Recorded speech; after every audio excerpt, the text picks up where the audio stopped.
All right, guys, welcome in. Couple technical difficulties, a little bit late getting started here on the Garden Report post-game show, Celtics 76ers. We will wait as people are slowly arriving to the party which the Celtics lost. This is just vodka because that's how pissed off I am about this game. I figured it was good. I was getting those kind of vibes from Jimmy on the text thread. Well, that was an annoying game. You know me. I hate moral victories, so it's easy. By the way, the Nets got drilled by the Cavs in the second OT. Yeah, I saw that coming. They were creating distance in the second half. Whoa! In that second OT, they pulled away. Cavs. I want to talk about that game later. It's kind of interesting when you look at the box score. But Cavs are sneaky good. Huh? Cavs are sneaky good. Yeah. So Celtics lose 117-109. There's definitely some good things here, which we'll get into for sure. There's some annoying bad things. I'm going to start down the stretch here because this was a classic. This was one of those, like, you watch the Celtics piss away games in the fourth quarter and you get really frustrated last year sort of games. But at the 2:30 mark at 109-107, that was after the Tice alley-oop slam. Gets them within two. They make a nice defensive play where Smart pulls the chair out from under Embiid, go the other way. Smart, very loose with the ball, almost loses it, gets back tapped. Celtics lucky to retain possession. Then Jalen turns it over when they get the ball back there, driving to the basket, gets up in the air, gives it away, sloppy. Then Philly comes down 111-109, couple possessions later. That ridiculous offensive rebound that nobody puts a body on Korma. That's a friggin' terrible play late in the game there. Foul, Philly 113-109. And then off of the three where Tice gets the rebound, then he's careless with it. He gets stripped by Simmons. Just way too much of that down the stretch. You're just giving away possessions and giving away the ball and not valuing the basketball late in the game. And they lost it based on execution. I also think Kemba sitting for as long as he did was a curious decision, but we can talk about it. Guys, your thoughts on the game? Because the end was really frustrating, so I'm starting there, and we can build on other stuff. Well, the end was frustrating for sure. That Green play, especially the offensive rebound you mentioned, was the one that sticks out to me the most. You already got into that a little bit. But I, believe it or not, I'm going positive here. I thought there were a ton of positive developments tonight. Kemba Walker was awesome for large stretches of this game. They unlocked Daniel Tice. I mean, I had been waiting all year for that Kemba and Tice combination to start rolling again, and I think this lends more credit to Tice actually being the starter on this team going forward once Tatum gets back. I love what Marcus did tonight. Like a very inverse game for him, doing all his work inside the arc, in between, at the rim against Embiid. He was incredible here. Execution late was definitely a challenge, but you didn't necessarily have a closing force. Kemba being within the flow of a game. John, you mentioned that, him coming in awkwardly there after not playing the middle stretch of the fourth. And, I guess you probably could have got more shots for Brown late in the game, but that would be the only complaint I have. And even he cooled off a little bit after starting most of the game, 50%. Yeah, I mean, I thought for the most part, up until the fourth quarter, late game execution, I mean, pretty much everything that really pissed off John tonight. I'm on the same page as John. I'm not on the same page with Kemba. We'll get into that in a little bit. I thought that Brad did a great job with him, and you could see the enthusiasm throughout the first half because obviously he's hitting shots. He's not afraid. He's penetrating. He's doing exactly what he does, and it showed how effective the Celtics or how tough the Celtics can be when he's playing that way. But then down the stretch, I mean, what happened to the days of the Celtics stringing together, two or heck, I was gonna say three, but let's just say two back-to-back defensive stops. I mean, that's what used to get them out of games, or at least used to help them close out games. Because when you're having big scoring night for Marcus Smart, which, in my opinion, his best game of the season, it's not even close. Daniel Tice, offensively, on defense, that two-man game with Kemba, it was almost like it's rejuvenated him. It's giving him a shot to say, hey, maybe I can fight for more playing time, or maybe I can carve out the role that I had before. I thought that you get the two best games, you get the best game out of Marcus, you get the best game out of Daniel Tice. And it's unfortunate it didn't materialize into a win because Jaylen Brown had a great scoring, had a productive scoring game. Looking at the team that scored 75 points on Sunday compared to what we saw against the Sixers, I mean, again, it really came down to those final 4 or 5 minutes where they just cannot string together stops. And that's a bit of a concern for sure. Jason Tatum or not, that's what concerns me. That's fine. Most. I'm one little quibble there. The most. One quibble. They can't string together stops, sure. Well, I mean, what are we doing here with these with the Embiid foul situation? He's difficult enough to guard straight up. Is there going to be a whistle every single time he gets the ball down low? They have those nights. We've seen those against the Celtics too over the years. There's those nights where he gets everything. Fun to watch. But they were surviving it, John. They were surviving it until that fourth quarter. You know, it's ridiculous. It's ridiculous. It can't be a foul every time just because he plows his way wherever he wants to go. Right. It can't always be a foul. He's initiating contact more often than not in those situations. Almost every single time, right? They have to rethink how they call this. You can't just choose to go somewhere. Someone's standing there and you just go flail around a little bit and they call a foul. Especially, I mean, Tice looked like he was going to cry. What do you think of that? He's like, it's hard enough being me. Like, can you give me a break here? You know, he kept his composure to his credit, you know, and I'm thinking, oh, here we go. He's going to foul out. He's going to lose it. He's going to get frustrated and just start swinging. And he didn't do that, you know? Yeah. Well, John kind of took my point was basically you don't have a Joel Embiid stopper. Whether that means, you know, obviously he got a lot of calls in the fourth quarter. Some of them, you know, were a lot easier to take than others. And that's not really a knock on the Celtics. There's not many players out there that when Embiid is on can just sort of stop him. And we saw that he's an MVP frontrunner this year. The way he's playing, the way he has the Sixers playing. We can't talk about this without saying that the Celtics didn't have Jason Tatum tonight. I know Josue mentioned it at the very end of his point. It's a huge factor. I mean, let's be honest. Without Jason Tatum, you can beat the Orlando Magic. But let's be honest. You're going to be very fortunate to beat a Philadelphia 76ers team with their best players in the game. The fact that the Celtics competed for as long as they did kind of goes back to a little bit what Bobby was saying, where he's taken the glass half full take out of this game, which I can see. I don't like how this game got away with him in the fourth quarter. I also don't like how Kemba Walker sat for as long as he did, but I also don't know how he's feeling physically mid-game. So I don't know if that was something where they were trying like to a plan, stretch Jimmy. him out. It did. It did. But I mean, they don't want to overdo anything with him, and I don't have the, you know, I can't really comment on how they're going to bring him back, you know, with the knee. So he played the minutes he did. He looked good when he was out there. Did the layoff in the third quarter hurt the team or hurt him down the stretch in the fourth? Maybe. I mean, I really couldn't say, but it was a game that they could have won, but it wasn't a game that I went in there thinking this is going to be a game that they should win without having Tatum. So, listen, it sounds like maybe – I actually don't know if it sounds like it, but there's a chance Tatum could be back Friday.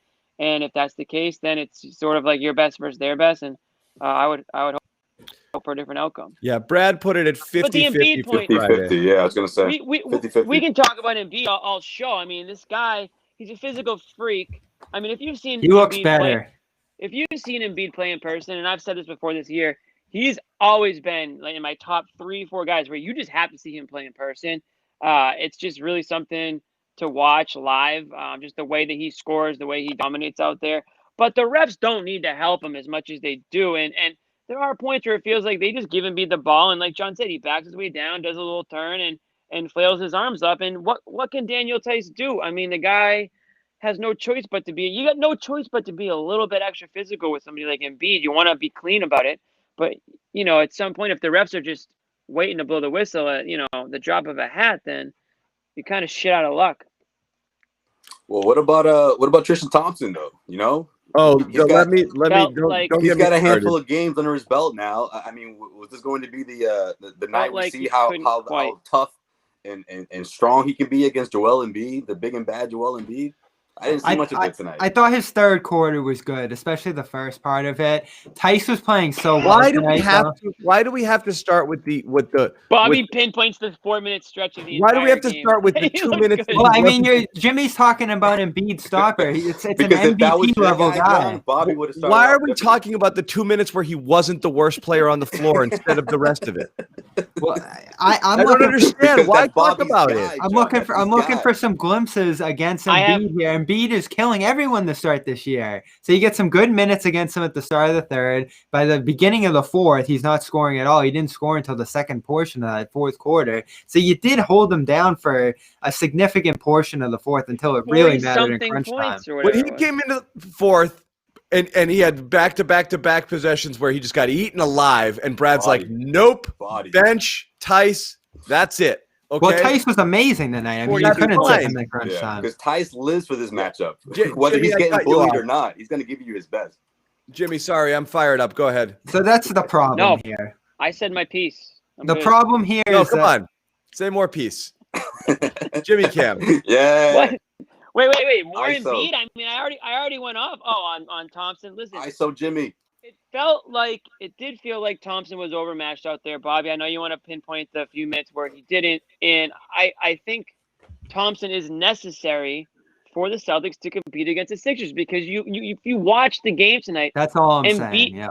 Embiid was by far the best player on the court, and you brought Thompson in for that not to be the case, right? I mean, Al Horford had better luck against Embiid. TPEL, go get him now. TPEL, I mean, we need listen, if that's what it takes. The Joel Embiid guy. Come on now, we all know that. We know who would have hoped too was Rob. No Rob tonight, so that matters too. Rank the bigs right now based on performance. I just had to bring it up because it was outlandish for Bobby to call Tristan the Joel Embiid stopper. No one did. When did I say that?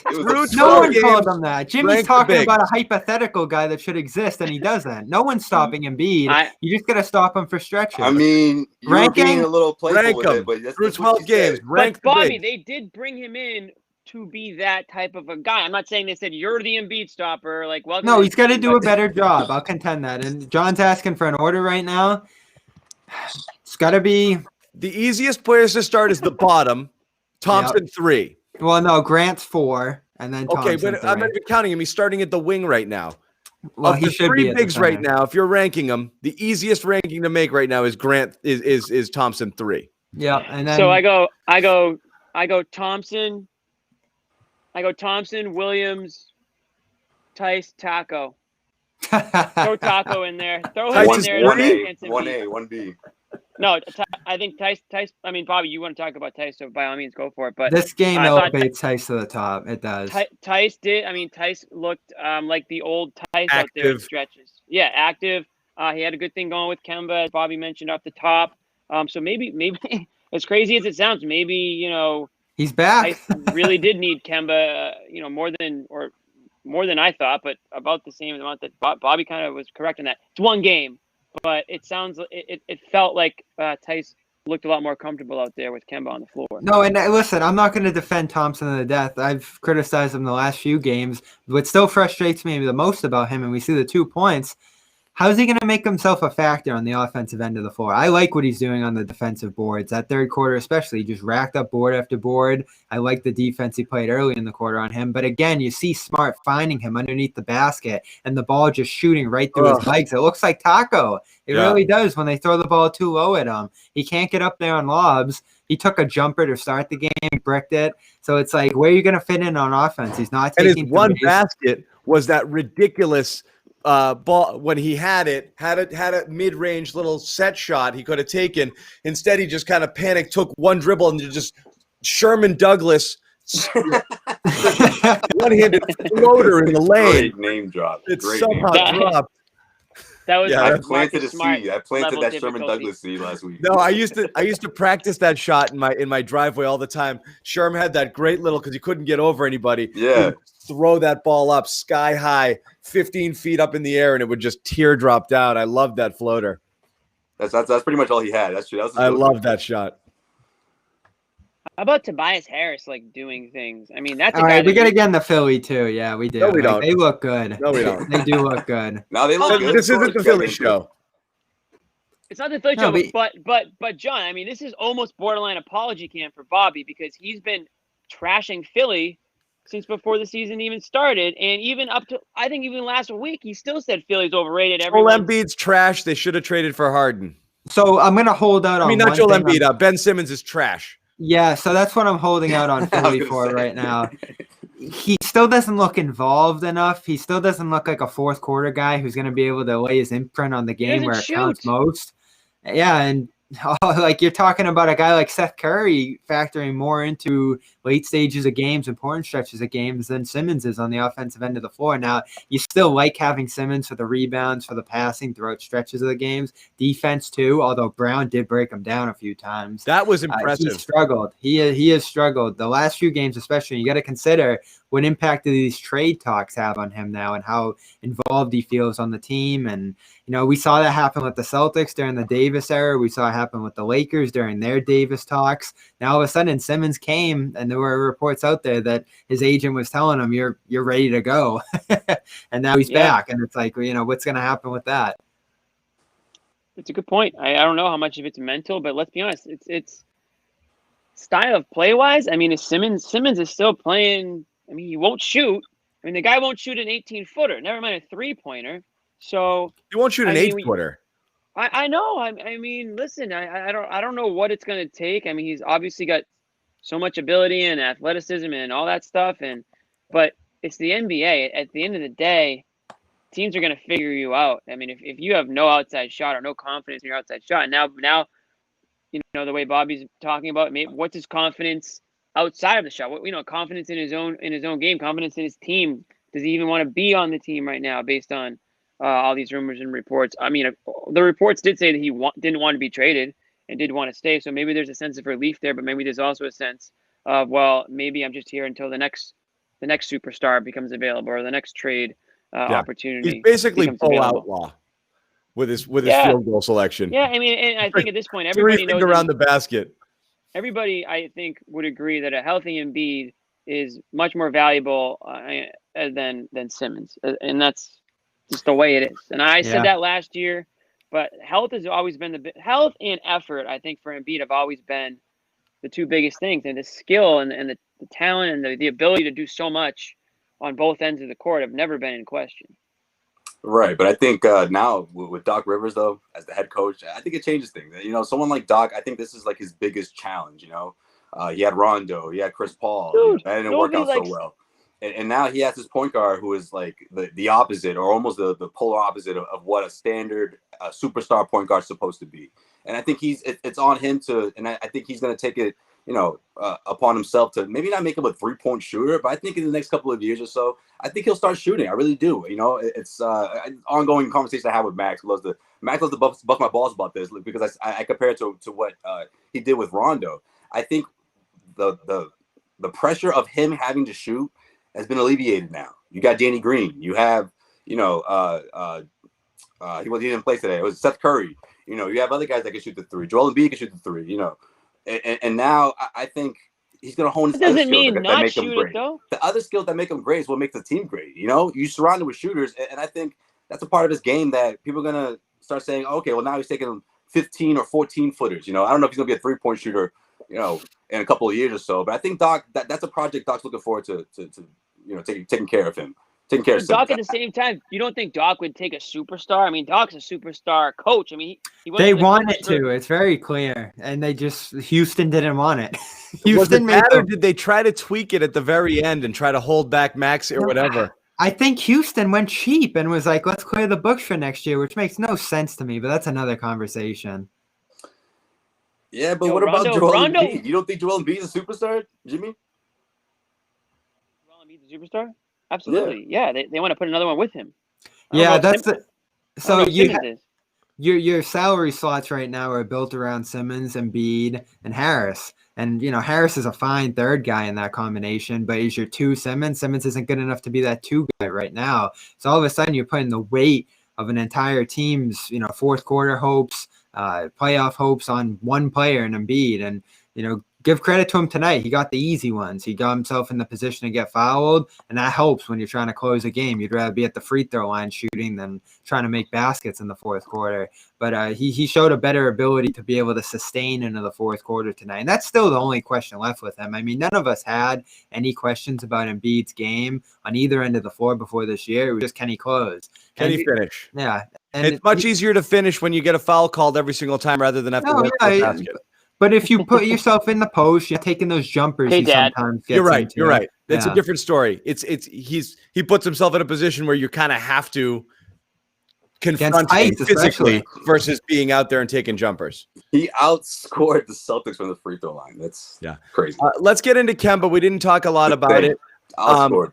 I thought Kemba looked like he was shot out of a cannon to start this game. Like, it was like Hornets Kemba. Much faster than last game. He was bang, playing bang, couple threes.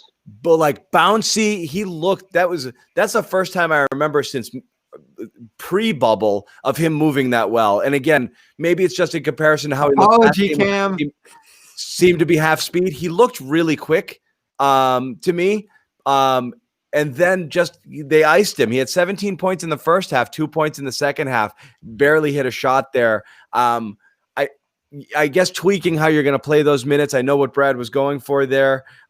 It's almost hard to rate his second half because I felt like he was so out of the game at that point by the time he finally got in. I mean, to sit that whole stretch in the second, the whole halftime, all of the third quarter. Right. But just impressions of the first half, Kemba. Am I overreacting? Because I was super impressed. Not apology cam level impressed, but super impressed. No, I was too. And I think that's what Brad Stevens is hoping is going to be the norm. That jolt of offense that this team needs out of the gate sometimes is going to go a long way. And it's not just necessarily him scoring; it's him finding his guys and finding the bigs. And in the second half, I thought Brad Stevens did a good job of trying to hone that to the fourth quarter because he knows you put him in anywhere near that third quarter or to play anywhere near the 3 to 4 or 5 minute mark. He's not going to have enough in the fourth, and he was able to manage that well into the fourth quarter. John, you asked the group text, well, why isn't Kemba back out there in the third quarter? I'm like, because if he doesn't put him back in there in the fourth, if he doesn't save him for the fourth quarter, the Suns aren't going to win this game. I thought he gave him a fight. Yeah, but that's fine. But you took him out. You effectively neutralized him for the game. So it made sense in theory. In actuality and in practice, it didn't work. Because I think when I say that's going to be the norm, I think keeping him under 30 minutes is going to be the norm. I don't know if that pattern is going to be the norm, but I just think the difference between now and what we see in the postseason is so far down the road that this is a good opportunity for the Celtics to ease him in carefully, while also, of course, keeping him, in action, and of course, scoring 5 3-pointers is going to keep you in the flow of the offense. So this is big. It's like what Brad Stevens said before the game. The Celtics have to adapt to Kemba. They have to bring Kemba into the fold. Get him up to speed, not the other way around. I agree with that. It is interesting if you look at the chat here. The rage is a little bit all over the place. Overreacting. But the reactions are here. Some people are anti-Kemba because they think he kind of kills the flow of everything. I don't know whether that's the case or not. People are going hard on Brad here for his rotations. Another thing you're hearing is obviously the Thompson and the lack of a true center and also lack of wing depth. It's amazing that like every single thing we say negative about this team always rears its head all at once during a loss. But it is funny because every time when you lose, you see where you've got issues and all of those are real. Javonte Green played 30 minutes tonight and he played fairly well, but he's still Javonte Green, These 30 minutes because that's the best thing that you could do here against these guys at the 3. Jason Tatum takes those minutes and Javonte Green. We can't. We can't talk about this team like Jason Tatum didn't play. Like he played. So I understand where a lot of these commenters are coming from, and I know Brad Stevens probably had some questionable substitutions that we could talk about all day probably, or every game there's something that you can talk about, not just with Brad, but any coach. Maybe somebody's going to ask him about Kemba's, in and out of the game and why that happened. People want us to apologize about Teague. Why? I mean, I'm not apologizing about Teague yet. He is what he is. He played just as well, if not better, than Pritchard tonight. What's going to happen with that point guard spot with Kemba back to full speed at some point? I don't know. I mean, Pritchard was developing really well. No, we're not having that conversation yet, Jimmy. Stop it. I know, but I'm just saying, at some point, obviously his minutes are going to shoot down, and so will Teague. So these are questions that will get answered at some point. But how I feel. But listen, I thought Kemba tonight looked great. I'm just looking to see how he moves out there, and didn't see anything. I'm done with Brad. Yeah, I didn't see anything to be upset about. I'll tell you what, a few more games like that, and I will have to get on the apology. How many times has Brad been? How many times has Brad been fired now in 8 years? You're always going to have questionable subs when your bench consists of Grant Williams and Javonte Green. You know, like when you're starting Grant Williams. Like, but the Celtics have been getting a ton out of their bench. You know, and I'm not. You know me. I'm not an anything apologist, but. Actually, I'd say Brad has maximized this roster that's fairly incomplete and inconsistent because they're getting insane bench production. And in fact, bench is winning them games. That's what's won them games. Yeah. And tonight again, you look at the rotations tonight. They outscored Philly by 9 with Teague on the court, 5 with Semi. You know, and plus minus isn't everything, but when it's split between your starters and your bench, you're seeing that you can kill Philly's second unit. And then when it came down to crunch time and, the early portion of this game as well, Philly's starters were just a cut above Boston starters. Now, why is that? Is it Thompson struggles? Is it the fact that you have Grant and just this hole at the 5th spot right now without Tatum? That's probably a big part of it, too. It was Embiid, man. Yeah, and even when Tatum's been out there, though, you have seen opposing starting lineups give Boston starters troubles all the way back to the 2 big lineup that we used to talk about. So the bench has been great this year. You're right, John. Like, you think of what Tice is giving. The numbers bear out. The bench is the I don't have it in front of me. The bench numbers are the reason are among the best in the league. Yeah, but if you were to point out 3 or 4 games, you'd have a different leading score from that bench unit every single time, which is normally a good thing. But it's just that the other guys don't always show up every single, the consistency. And I thought Grant Williams was getting there. You got to give that to Brad, though. But then now he has to start, and that sort of mixes things up. No, they're building good rotations, and Jimmy has talked about this too. Like, we talked for so long about like what would be the best starting lineup possible. Do you put Rob in there? Do you put Pritchard in there? But like they're staggering Rob in there and Pritchard in there. Rob when he's been available. You're seeing Jalen lead some of these units. I thought Kemba in that first half led some bench units well. Like they stagger this in a way that really maximizes those bench guys and what they can give them. And when you have Tice rolling like he did tonight, Smart as well, and he's not really a bench guy, but he's kind of that glue guy between the bench and the starters. They got excellent production, and it's not even like a starter bench split with this team. It's all intertwined throughout in good rotations, and that's what wins you games ultimately. Like, who has the best rotations throughout the flow of the game? And I think the Celtics have built pretty good ones throughout this year. But you're right, Josue. They haven't been consistent. You don't have a go-to starting lineup and bench. And part of that's been COVID. Part of that's been the injuries and other things. And, to get back to Kemba a little bit, I think he's a little ahead of schedule now, too, when you look at what he's doing in game number 2. Like, commenters overreacting to his flow of the game. He's on a minutes limit. Like, obviously the flow is going to be a little off. He's on a minutes limit. Yeah, absolutely. I think this game was like, you want to win a game, but there's a bigger picture here, and they're developing good things for later in the season is my point. But you don't like the way that, again, I know it comes down to execution in the 4th. I think the referees did get involved a little bit. They messed up the whole flow. I mean, you can't get into a flow when the whistles are blowing that way. That's and true.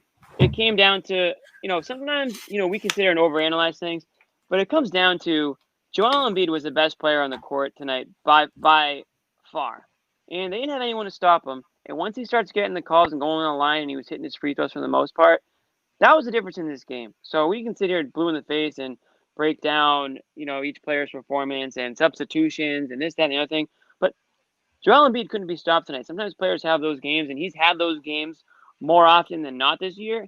And that's why, if you're really just locked onto the Celtics and not much else going on in the NBA, Embiid is putting on a MVP type season. So you got to chalk it up to that, I think, for the most part. And they're going to need to address it because if you want to get to where you want to go, dude, I'm glad that if you want to get to where you want to go, you're going to have to go through the Sixers. The drapes. What I actually thought Bobby was in, I thought he was in his bathtub. I thought that was the shower curtain behind him.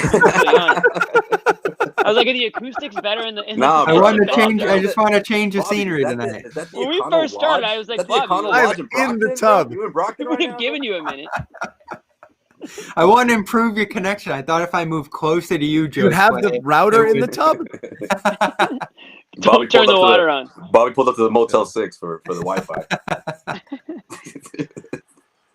Yeah, Bobby's in the all you need is a random picture in the background, like a house or something random in a hotel. There's my defender pulling up for me. Yeah. True. Oh man. If it's not the UPS uniform, it's the shower curtains. He's in bed. He's in Bed Bath and Beyond right now. He did take a trip to the spa today. That was nice. Bobby Pace Motel. Oh man. All right. If there's a large stairwell behind you, bro, you gotta get out of there. Want me to bring up one more positive tonight while I'm trying to draw some silver lining here? Marcus Smart. That was another reason I think Kemba Walker didn't play as much for certain stretches of this. You had to roll with Marcus Smart on the ball, and sometimes what he does is just inexplicable. I can't believe a guy who is shooting less than 40% at the rim. We've talked about it all year. He can't finish. Now all of a sudden he's hanging floaters over Embiid's head, powering through him at the net. Marcus has these games though. Where you're just like, wow. But when we talk about overreacting. We're not overreacting to this Marcus game. This was one of those like no, yes games where. But that's not what this was, John. That's not what this was. He did He had 6, 7, 8 times where he went. And he did something wild and it went in where normally it's like, Jesus, why are you doing that? Come on. Really high degree of difficulty stuff that normally doesn't fall for him. He had a pair of turnovers. It feels like he had more, but he only had a pair of turnovers. And he got those 25 points with 1 3-point. 1 3. That's what I'm saying is it was typically there's like 4 or 5 in there. It's a game I don't think he can repeat. So I'm not going to put much stock in it because this isn't how you ever want to see him play. Going to the basket wildly and throwing up left-handed floaters. Like that's usually bad, Marcus. They just went in tonight. I didn't hate it. I'm glad it went in because the result was good, but this isn't the, this is exactly the Marcus you really were afraid to see, truthfully. The results ended up good. Aren't of any Marcus at this point, John? I don't know if there's one that you're not. John is team Marcus. Please don't ever shoot again. I'm team Marcus. Shoot within the flow and take your threes. And sometimes they go and sometimes they don't. But if you're going to be around 36, 37%, that's going to be good enough to take them when they're open. And then never look for your offense unless you really have a clean lane. But I mean, the numbers are the numbers. He just is not good at finishing around the rim. When he goes to the basket, usually good things don't happen. You want to see him running that pick and roll and distributing and taking open shots. And that's usually good, Marcus. This one was, again, the results were good. It's hard to knock it, but I don't know that he can repeat it playing this style of basketball. He also smacked Tice tonight, accidentally trying to draw a foul. Poor Tice. Tice has drawn a lot of collateral damage. Yeah, I think he's hurt his hand like twice this year. Tice, yeah, he will not be leaving the hotel room. You're right, John. About fire too. I think John's right about being able to repeat this performance. We probably won't see a game quite like this where everything's happening inside the arc and the paint effectiveness is there. But I do like the sense, and Josue had said this too, we haven't seen this Smart this year. Yeah. And he was in that position where he's holding back all year. He's only taking the shots. He has an awful game on Sunday. And then he comes out here and he just senses something that he has to take over. He started 0 for 4 in this one. You saw that awful miss on the baseline early. But then it started clicking in that second quarter and he just kept rolling and never turned back. And if he wasn't being that aggressive in this game, they wouldn't have been in the game late. He was pacing the offense for large stretches of the second half. So as much as you ideally want to see him always be in the state of zen, where he's taking the perfect shots and, not interfering with anybody else's offense, not taking difficult ones, you're not going to get nights like this for him where you still need them on certain nights, especially with Kemba being limited as he is right now. I always trust Smart to make the right decisions in terms of how he's going to approach a game, especially this year, because I think, we're 13 games in, say about 11, he's taking the right approach. Sunday was a mess. I believe there was another stinker in there somewhere. But overall, I've been happy with what we've seen from him. Really? Yeah. I mean, people are killing him to start this year. He's still shooting. I actually have been too. You're talking about Smart still, right? Yeah. I've been happy with Smart. I mean, we all said that. I think he's been a shot selection this year than we have been in past years. He's taken that backseat role he needed to, for the most part. And I'm not ready to crown him, all-star, all-NBA team. But I think he's, like Bobby said just now, he's accepting, I think, his role. When they're all healthy, I do feel like he is not trying to overstep like Tatum and Brown. Of course, there are going to be a shot here or there that you're scratching your head that you don't want. That's never going to go away. But for the most part, I think I'm generally content with the way he's approached the season. But his efficiency, his numbers are down across the board. I think assists are slightly up, but I mean, just in terms of shooting and just efficiency, he's down. He's not having. You expected him to take a half a step forward based on increased role and need, and he's been not efficient. And he's already not super efficient player to begin with. I mean, his field goal percentage from three and from the field in general is pretty friggin' low. I feel like two of those games are probably the Pritchard games, no? The 20-plus point game and the other one. And I mean, not to say that Pritchard should be a reason why he's stealing the sunshine, but you know Marcus Smart, someone like that, he's got to step to the side and do other things to help the team. You know, I think those are the only two games where he really, again, this is his best performance by far. This is the best we've seen from Marcus Smart this year. Yeah. And it wasn't the Marcus that was chucking a whole lot of threes. Yeah, I mean, he went 1 for 6, but I mean, he didn't have to make 4 or 5 3-pointers to get there, to get to 20 plus, you know, scoring, shooting over 50%. I mean, that's a good Marcus Smart game, especially when you don't have Jason Tatum. I like that he's getting on the line a ton too, and I was thinking this during the game. I have to dive into it a little deeper, but a guy who shoots as many threes as he does to be going to the line 6 times a game, it's pretty impressive too. And we've talked about is it the best thing that he's hunting those fouls, but he's getting there game in and game out now. Through 13, he's averaging over 6 a game. Gets 7 tonight, doesn't hit all of them as you'd like to see from him though. So he's diversifying his game enough through 13 games where you say he can still succeed and be a good third option, fourth option now, while Brown's getting his ball time, while Tatum's getting his primary ball time, and even Kemba's leading the offense now. And at some point, Smart's going to head back to the bench and lead the bench, and I trust him to do that too. I think for me, if there's a Thompson jersey back there, man, I would have lost it. I think the Horford with him. Oh man. Marcus Smart for who he is. So that's kind of like where I'm at. I mean, John, we talked about how he makes it, we just talked about when he drives to the hoop and some of the ridiculous, shots he tries to make at the basket and how you don't want that to happen. Then you talk about some of the 3-pointers he takes, how you don't want that to happen. So it's like Marcus Smart really can't win, I feel like, out there on the court unless he's hitting every shot or every basket that he takes. So I think it's a little unfair the way some people expect him to play out there. His flaws are definitely talked about, but at the same time, I think a lot of Celtics fans, Green Teamers, might overstate some of the stuff he does out there at points with the whole winning plays and things like that. It's a healthy balance. It's a polarizing player. Certainly one of the more polarizing players of the last decade in Boston.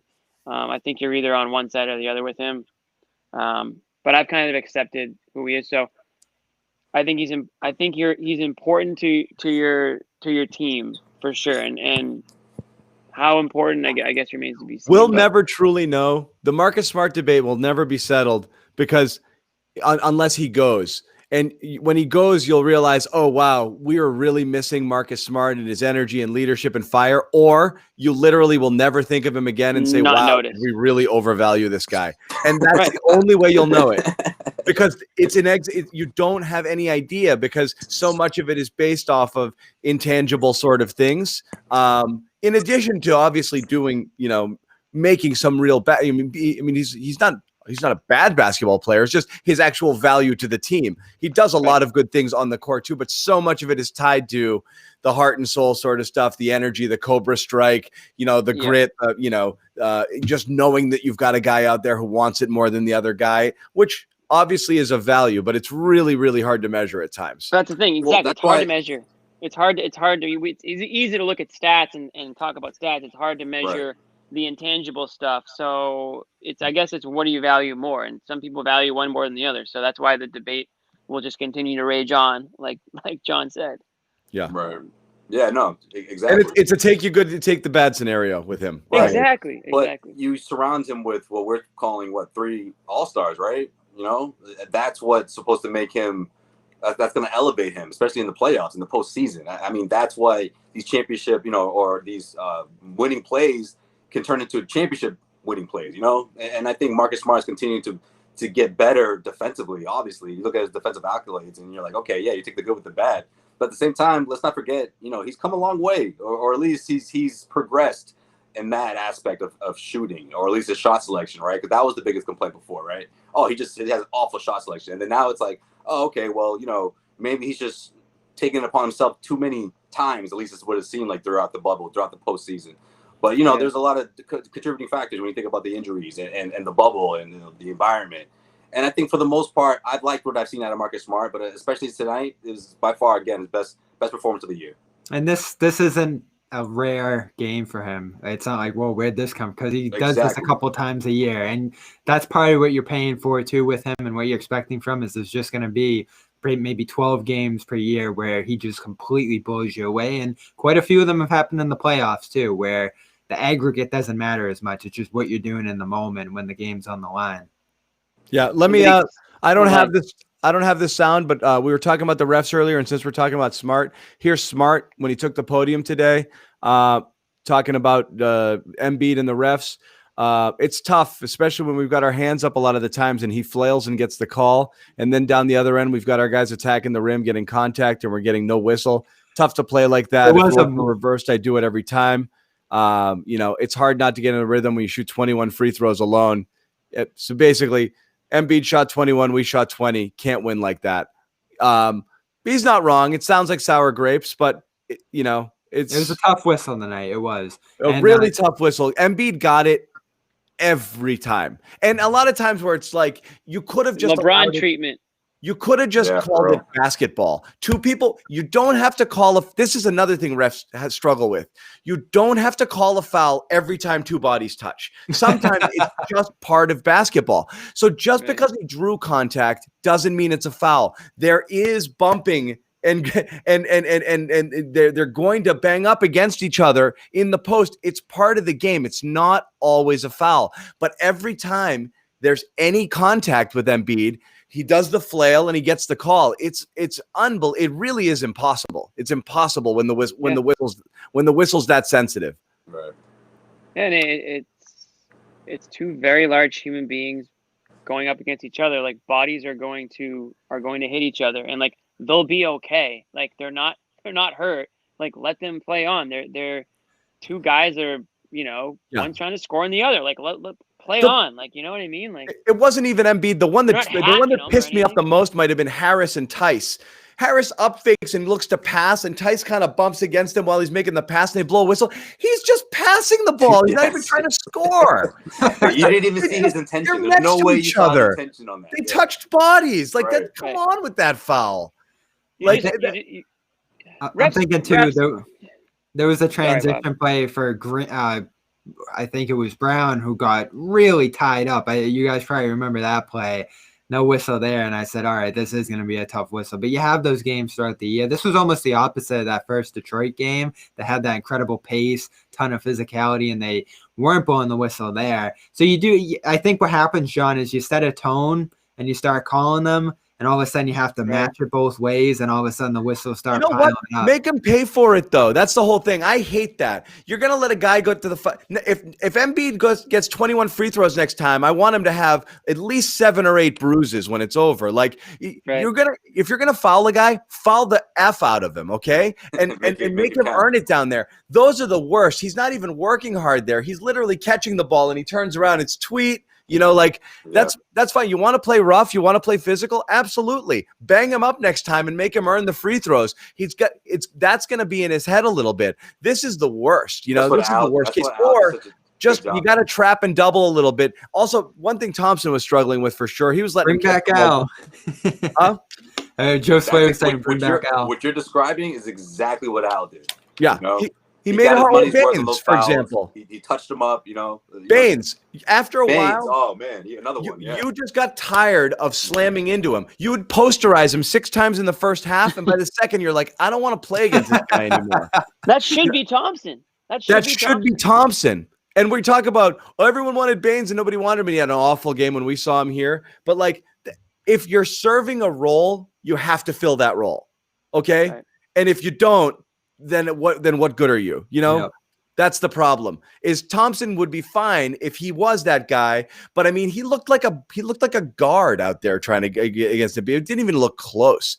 Physically, I mean, no one can match up with him physically, but we've seen guys do it, with Baines and with Horford that aren't 7'2", 270 pounds. I mean, Baines is a brick wall. Tristan's not that guy. It's too bad we didn't get a chance to see Robert, though. I was looking forward to that. Yeah. So going back to that not preseason necessarily game, one-on-one, but as a complimentary defender, down low. Go ahead, Bobby. going back to that preseason game, he did show a little something on Embiid, and that was kind of an Embiid game where he's just jacking up shots preseason, practicing his jumper. Wasn't as much. I mean, Embiid brought it to the post tonight in a way you don't always see from him. So maybe it wouldn't have gone well from Rob. Rob's known to foul. But again, when we stack it up, Rob has given more consistent, good minutes, especially defensively on the boards and shot blocking, rim protection, certainly than Thompson has. So you can't argue that he would have been a better option tonight. I went into the numbers on Rob before this game because I thought Rob was actually going to play. I believe he is second in offensive rebounding percentage and in the top 15 in defensive rebounding percentage. So he's been among the best rebounders to start this year. We know he protects the rim. The question with him in this matchup would be, does he foul as much as everybody else? And the way the whistle was flying tonight, he probably would have had 5, just like Grant and Thompson. Yeah, I can see that. Totally see that. Did Grant Williams play? A little bit. I was thinking that. I was thinking 3. I know he started and he hit a 3, and then I remember nothing else. The only thing I remember is they tried to get him a post up, and it got completely cut off into a bad turnover, and that was the only thing I remember him doing all night. And that sums it up for him. 16 minutes, 1 of 3. He hit that 3-pointer. That was it. He feels irrelevant at the 4, besides taking 2 threes and hitting 1, which is what he does some nights. Like, we used Tatum on Friday, man. This team needs Tatum. Yeah. I think this week answered it. You got the Magic, who were missing 7 players in their own right. You can kill them with Brown and whoever. The Knicks come through. I mean, they're probably a mid-level team this year, and they destroyed the Celtics. And then tonight you get spectacular game from Tice and Smart. They buoy it a little. But if you get half as much as that from them, this is a blowout too here. And in that second quarter, it started to get up by 8, I think Philly did. I said this could turn into not a Knicks game, but another blowout here. So the importance of Tatum, and credit to Brown, he held them up for large stretches of this game. He's been good with Tatum absent. Smart, Kemba giving them good stuff here. But the team is so central to what Tatum does. It's if he's here, they're good. If he's not, they're, a low-end playoff team, if that. So I wouldn't. I hate pickles. Me too. I hate pickles too. I despise. Wow, Here comes very snacking food. I've heard that. They're awesome. They're 22. Salty and they're great. So here's the thing. It's gonna sound weird. You feel like eating something, but don't want to have a lot. Pickles are awesome. It's gonna sound weird because I love tartar sauce, but I can't do pickles straight. Here's the thing I'll say about pickles. If you have like a jar of pickles as a snack, I get that. But every time you put pickles like next to a sandwich or in a sandwich, all I can taste is pickles. Yeah, that's why it doesn't belong in a burger. It spoils the whole box. So, let me tell you this: in a burger. 3 of the 4 of you share this opinion, but you don't share it with the world. Most people love pickles. You guys are nuts. But I don't want pickles. I get like a ham and cheese or whatever deli meat. Pickles on everything. And you put pickles like next to it or on it, all I can taste is pickle juice, pickles, and get that off of my sandwich, man. I always take the pickles off Chick-fil-A when I get it. I always just say no pickles. It doesn't belong there. You're right. I'll tell you exactly what I want, and if it's so unnecessary. If it comes out the wrong way, like there might be a problem. I'll be nice about it, but like, hey, like I kind of said no pickles, or like Chick-fil-A, Popeyes, Jesus, get the pickles off that sandwich.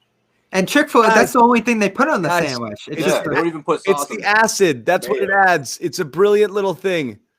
It needs it, or hots, or something, or hot peppers. You got to put something in there. The only time it's not bad is if it's like chopped into a sauce for a burger. But if it's the circle pickles all over your burger, You make a good point. I know there's a lot John. of pro pickles out there, pro pickle people out there. I know there is, but it's not me, and nothing's going to change. Wait, I not know. this guy. I was surprised. We almost went 4 for 4. Not Donald Brown. So Yeah. this is Donald knows what's good. There's a huge gap in the argument right now. Apology camp for pickles. I'm for it. John, we put all kinds of things. You're talking acid, you're talking flavor. Yeah. You don't throw a whole slice of pepper on a sandwich and bite into the pepper to add that flavor. They grind it up. It's mixed in. You don't even notice it. Good point, Bobby. You don't want to take a big bite of a pickle. You just don't. Yo, if you this was around the horn, he'd get mad. Apologies. Whoever said Grant should be traded for pickles is upset with himself right now. Why did I start with that? But I also eat pickled everything. I eat like jars of kimchi. So like, So you want to know something? This is actually kind of embarrassing. I only found this out like maybe 3 years ago that pickles are pickled cucumbers. I had no idea. What the fuck? What you think they were? I just thought it was a pickle. I thought a pickle was just. Oh, you thought they were different things? It was its own thing. I would have kept that one to myself, myself, it's a my guy. cucumber. Damn, Jimmy. I was like, whoa, what? I would have too, yeah. My bad, guy. I mean, that one's on me, but That's like thinking an apple and a pear, just different shapes. Wait. Yeah, for real. No, but Apology my last pickles. You get a sandwich to go. You get a sandwich to go, and like you don't open it right away, and you open it up. It's in a box, and like the pickles, your bread is just soggy pickle juice bread. We'll save the pineapple one for another. All right. Once we get into pickles and pizza, I think we're in. Yeah, but how funny is that though? The one guy, the guy who hates when we go off the rails is the one that started this conversation. Yeah. All right, guys, rein it in. No more pickle talk. That's the most Jimmy, Josue, and I ever agreed on one topic on this show. Facts. That was good. Recorded this day. We have a quorum. Yeah, no, I like that. One commenter said that of course, John had to ruin it. He predicted that Marcus Smart would take the game-winning shot in Game 7 of the playoffs. If that happens, John will not be on the show like that night because he will actually have a heart attack as that shot is being released. If Marcus Smart is taking the game-winning shot in Game 7 of the NBA Finals. Oh man, he will never know if it went in. He'll be like, "Oh my God, what? Like, why is he doing that?" And then that will be the end of John. We'll never see him. But I like that. Look, I go on those rides. Like I said, you know me. I'll overreact to positive and negative, but it's I don't know, guys. That might if or when the crowd comes back, Marcus might not be able to contain himself. He's gonna lose it. Is that what's reining him in this year? Those first couple of games, he might be checking up 25 plus. All right, guys, real quick before we wrap it, tons of people asking for TPE talk. We've been around the horn on terms of needs. I'm going to go back to the beginning of the season. I said it from then.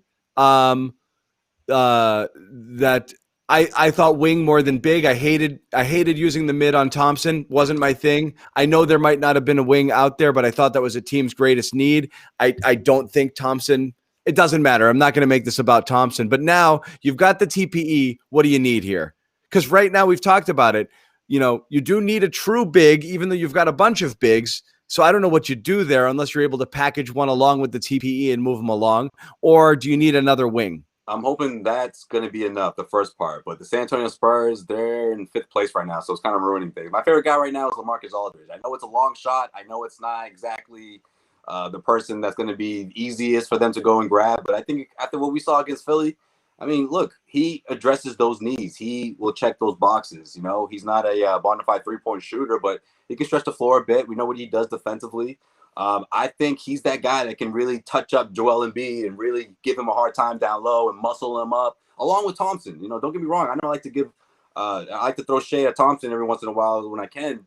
But, you know, I just think he's more of a complimentary piece when it comes to defending Joel Embiid. I don't think he can be a main guy. He's not the, you know, hey, the Al Horford, if you will, you know.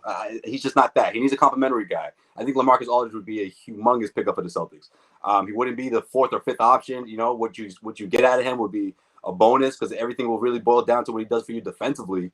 And then you have, 35-year-olds, power forward, 10-time All-Star, never been to the NBA Finals, never really been down that road of a deep playoff run. I mean, that's my number one pick right now, LaMarcus Aldridge.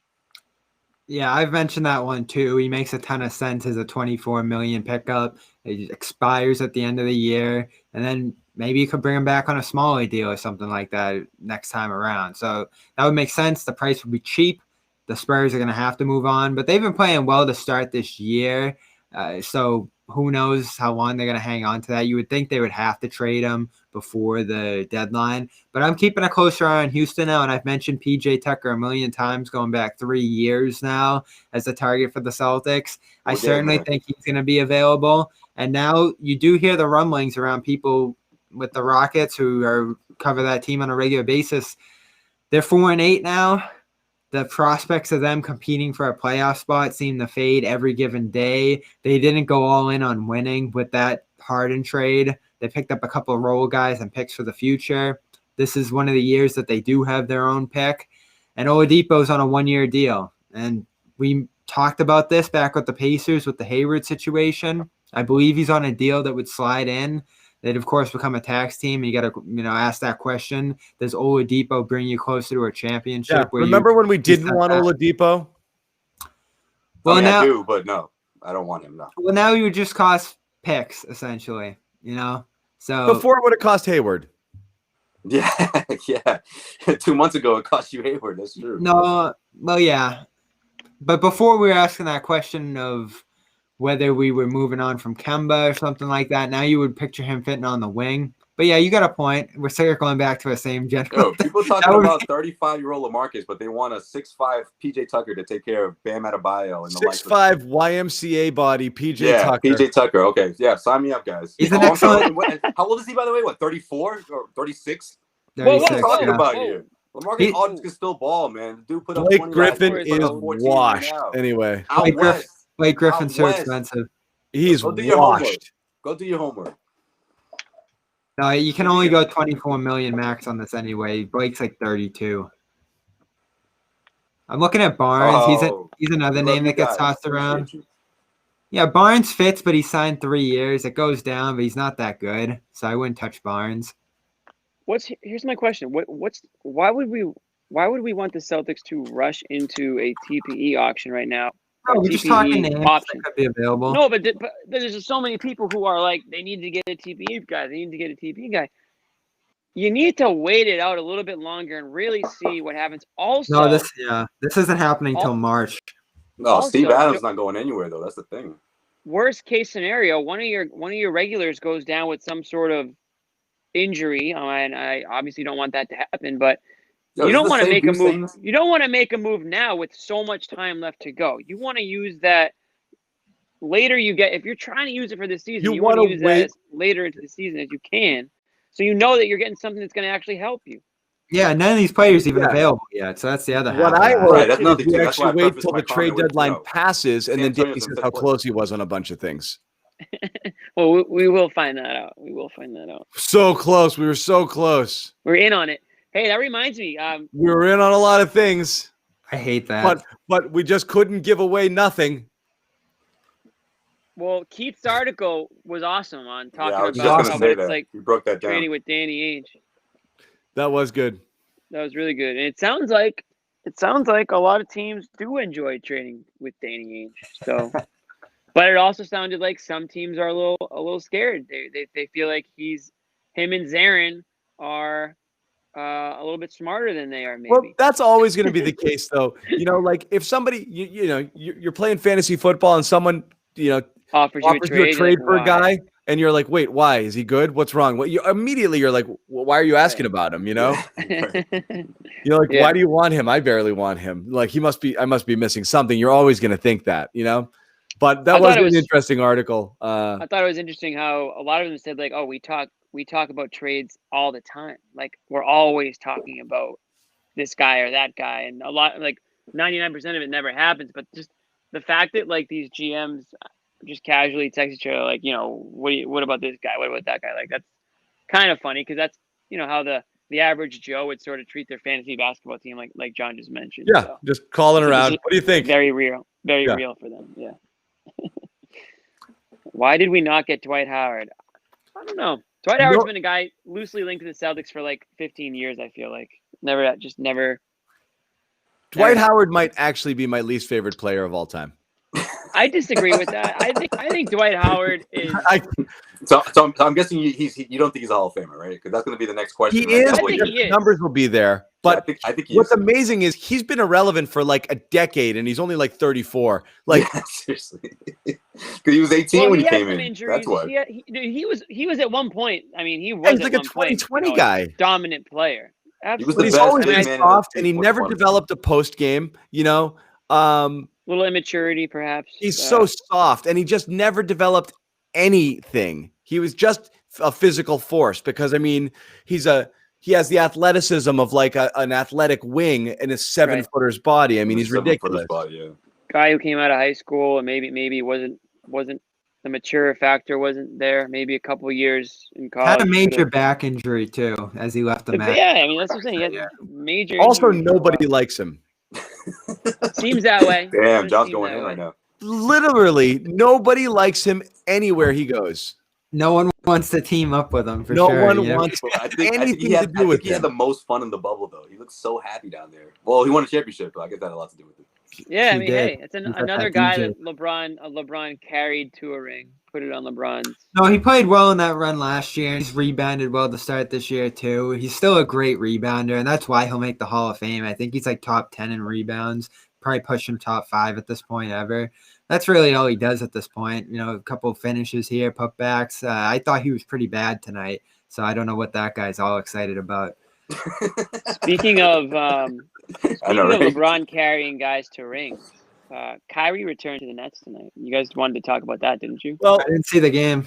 So I didn't either, but no, a couple things that were interesting off of it. You had the first time with the big three lineup, all playing. Yeah. Kyrie returned tonight, and they lose to Cleveland, which is bad. It's baffling. That's baffling to me. I don't even. And again, Cleveland's been better this year. What was interesting to me, and again, it was hard to watch with the Celtics, was through regulation, Kyrie came back, and Durant played 50 minutes in this game in a double overtime game. Harden 51. Okay, don't want that. Kyrie 48.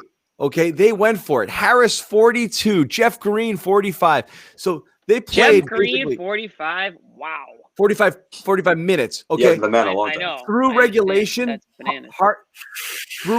Harden only had 11 shots, and Kyrie had like 25. So that would worry me if I'm a Nets fan. For those three guys, the minutes for sure. But it's interesting. But, Kyrie came back, and immediate was like my ball, and hung on to it. This is a little different though, John, because you know what this is? This is the three of them getting together and saying, look, Kyrie, you made your statement. Everyone's against you. This is going to be your big night. So I can see those three saying, Kyrie, let's give you the ball. Kyrie took 28 shots in his return with Harden and Durant on the floor and had 3 assists. That's Harden and Durant saying, look, we're riding with this guy. Okay, we're on. It was like Kemba on Sunday. What's up? It was like Kemba on Sunday. Right. Well, a little exaggerated because how the hell was it like they went deep into two overtimes. But no, to Bobby's point, I mean, I don't know. He was taking more.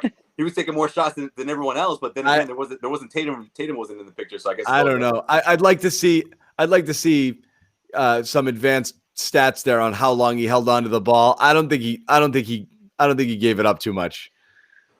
I didn't see the game, so I can't comment. But I mean, I don't know how they lost to the Cavs. I mean, double overtime. I'm just surprised the Cavs had the stamina to keep that going in a double overtime. But I mean, to see Kyrie sort of pick up left off.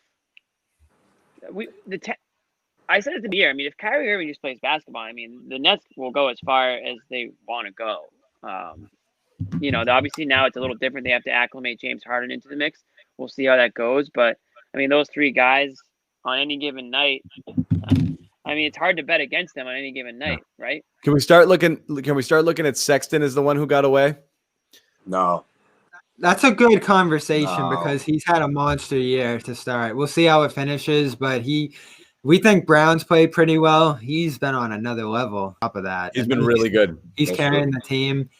Okoro, I talked so much about him before the draft. I think he's going to be the player of this draft when it's might be. And then they have good big men, good wings. They just have a solid team. I think they like their coach. Yep. We talked about the Allen edition there too. They're coming to Boston on Sunday, so we'll see them soon. They're definitely a better team. Yeah, they're not pickles. They're better. Drummond's like a 30-30 guy. Forever links to the Celtics. Will never actually come here, but he's we'll a always good talk fit about. for that team. Like they could eat the money. He's not bad. Like he's such a divisive player. Some people think he stinks. Some people think he's the savior. A lot of the Celtics fans, but he's good for that team. They got him for nothing, and he's. I can't watch that clumsy goof over. I know he's good. I know he's. I think that's like the impression we have, but like he's not very clumsy. I guess centers just suck.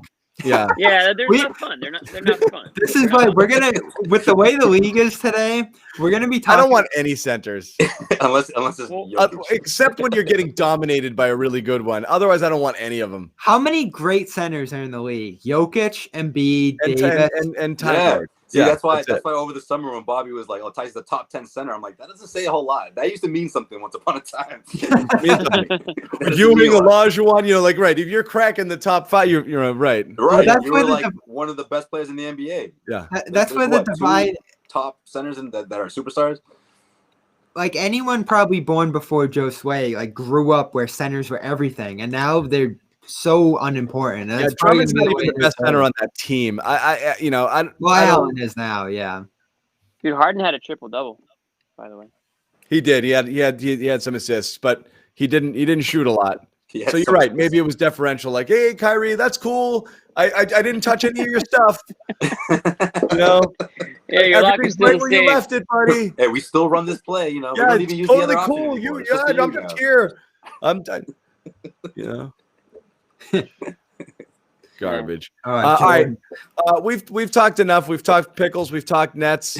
We killed Thompson. We killed Smart. Celtics lose.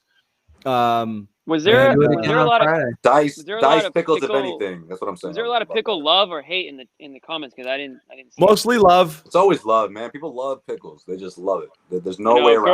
Girls like pickles too. So that's a point. Do they? Probably. Girls drink freaking alcohol flavored pickle or whatever.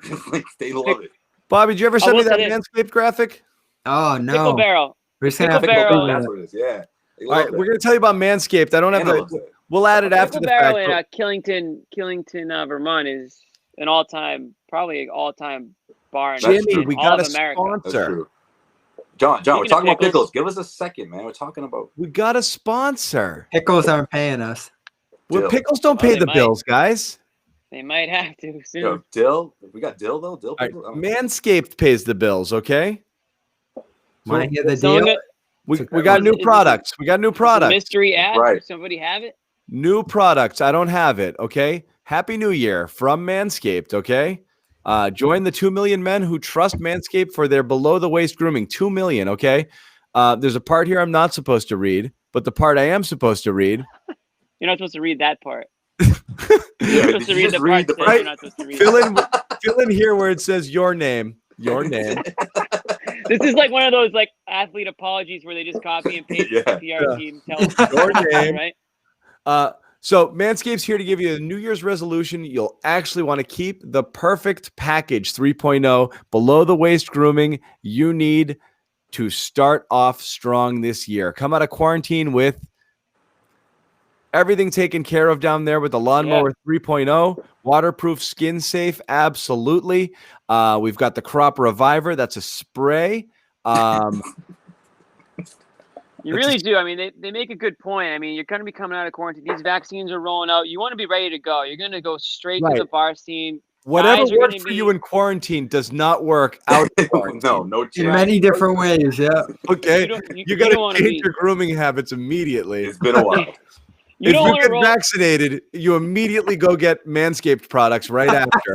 Get vaccinated, then get Manscaped. And get your Manscaped products like in tandem because you're going to need it to bring sexy back in 2021. You get 20% off free shipping with the code PRESSPASS20 at manscaped.com. Okay, 20% off free shipping. Use the code PRESSPASS20 manscaped.com. New year, new balls.